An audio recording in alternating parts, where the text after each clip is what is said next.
Okey, ada yang tanya macam mana nak baca surah Al-Isra ayat 34 pada huruf dal. Okey, macam mana nak matikan pada huruf dal tu? Okey, so senang je. Okey, mula-mula kita matikan pada ha. Bil'ah. Bil'ah. Lepas tu huruf dal tu kita lantunkan saja.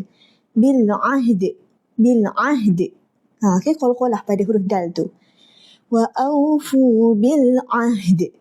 Okey, cuba yang ni pula. Dekat perkataan bilqisti. Macam mana nak matikan kat situ? Okay, jadi pun sama juga. Kita sebut dulu sin tu bilqis. Bilqis. Lepas tu huruf ta tu kita lantunkan saja. Bilqista. Bilqista. Wa ulul ilmi qaiman bilqista. Okay, cuba perkataan ni pula.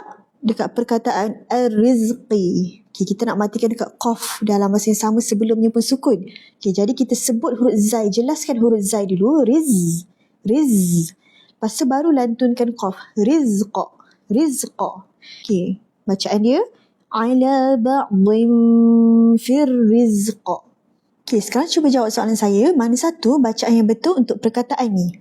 Okay, A. Wa ra'du wa barqu. B. Wa ra'du wa barqa. C. Wa ra'du wa barq. Okay, mana satu yang betul? Cuba komen A ke B ke C?